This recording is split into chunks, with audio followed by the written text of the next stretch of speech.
we enter the client's name.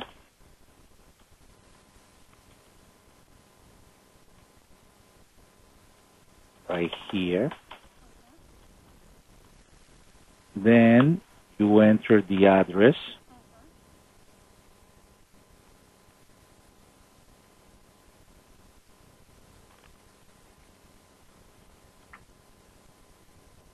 State, zip code. Then you check the address versus the postal service by clicking the C+4 button. You see it goes to the postal service, and then it returns the correct address because you want to know that the return address is correct.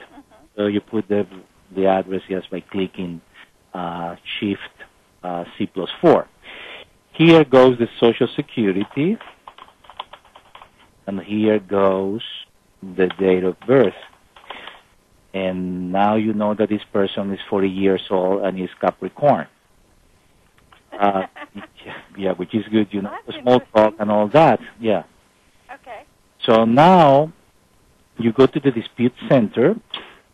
In the dispute center, we're going to paste here in this field either the file from privacyguard.com or creditkeeper.com or from Kroll Factual Data or maybe from a form on the internet or even from Fannie Mae Merge Report, etc. There are many ways to do it.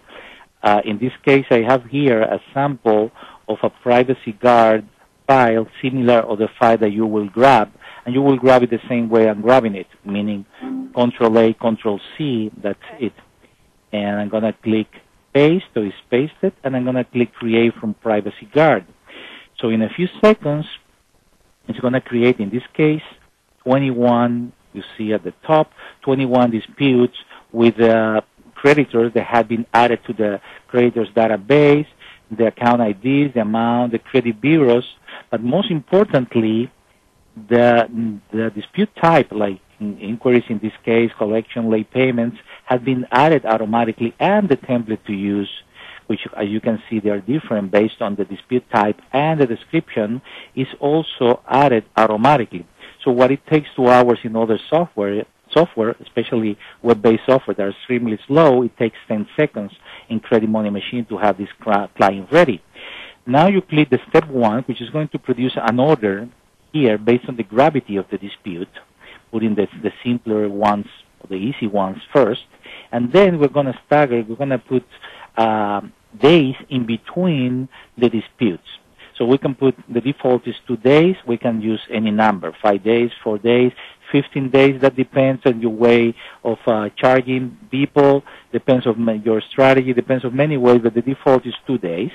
So as you can see, a due date has been produced, and it had been, the dispute have been staggered in an intelligent way based on credit bureau, etc., 2 days each. Okay.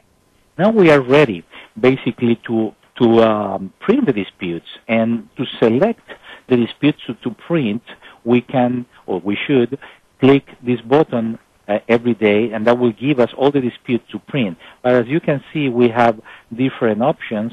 We have the option to do it for all the clients, which is the usual way, or we're going to do it for selected clients, in this case, John Sample, or for all clients among all agents. That depends. So in this case, we're going to do it with Shift. I'm going to click in Shift. And then, as you could see, this pop-up actually tell us if we wanted to send reminders as for follow-ups to previous clients and stuff, which we're not doing in this example. But in this case, you see that 3 disputes have been created automatically. We're going to click Print, then click Selected, because we're going to print all the 3 at the same time. We're going to click Add PDF, because we want to create a PDF file that is going to serve as a copy, a real copy of the letter sent for a paperless office. You don't want to keep copies. You know, this paper is more stuff. So here we have the 3 letters that we can see, 1, 2, 3. You can see that the data for the client had been merged in the right places, and the creditor and the credit bureau, etc., had been set up, had been merged as appropriate in the different places. So now when we come back, we see that the progress status had become red and in progress, and the follow-up had been set to the number of days that we have right here. In this case, 37. Can be any other number, of course. And also, in this button, in the PDF button, we can see the actual letter. If you have Adobe Acrobat, you can see the actual letter that was printed for that particular dispute. So in any event, that means that not only you don't need to keep copies, but most importantly, if you make changes to the template, still this is going to be the actual letter. And basically, that's that. This is the whole process. Then you do that with all the clients.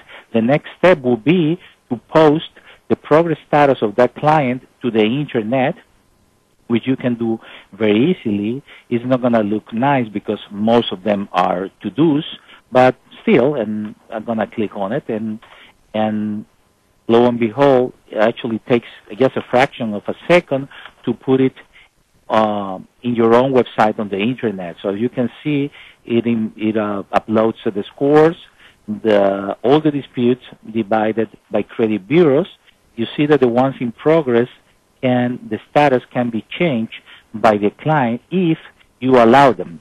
There is a way that you can post the status in a way that it won't be changeable. But if you choose to let them do that, then they can change the status and submit the changes to you, and it will update automatically in Credit Money Machine. If you don't want to allow that, there are ways that when you send the link to the client, you just press Shift, and in that case, you see that, like in this case, they don't have access to the comment or to the status. So it's up to you what to do.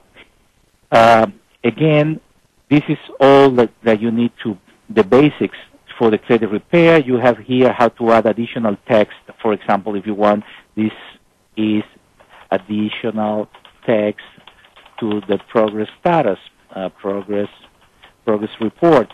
So I can put that text in the center of the progress status, like this additional text to the progress report, and I can put particular notes to each different disputes. For example, let's pick this one because it's one of the ones in progress. Only because of that, I can do it for anyone. I'm gonna put comment 1, and then here I'm gonna put in this one comment 2.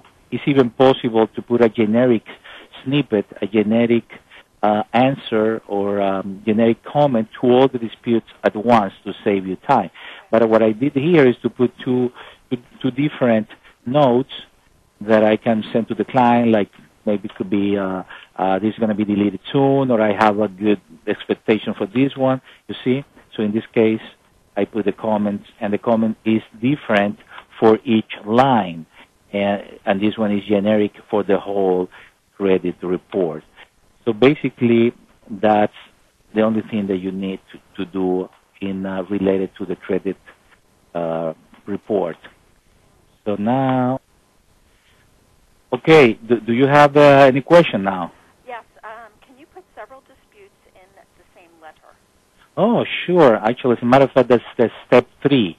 When you click the step 3, the program pop-ups this dialog, and you can select the number of disputes that you can enter in one letter. So in this case, for example, the default is 3.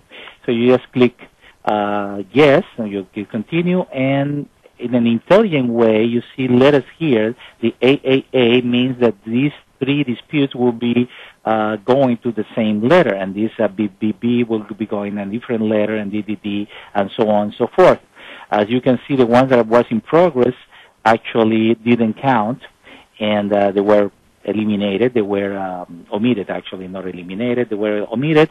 And these 2, for example, there wasn't any letters for them because different factors that could be analyzed. But in an event, the important thing to know is that this is done in an intelligent way. So the ones that are possible to put into the same letter, they are done automatically. Otherwise, they are rejected between quotes, and this one have to be done separate in a separate letter. But at least you can do it in a very fast way, in just one click, basically.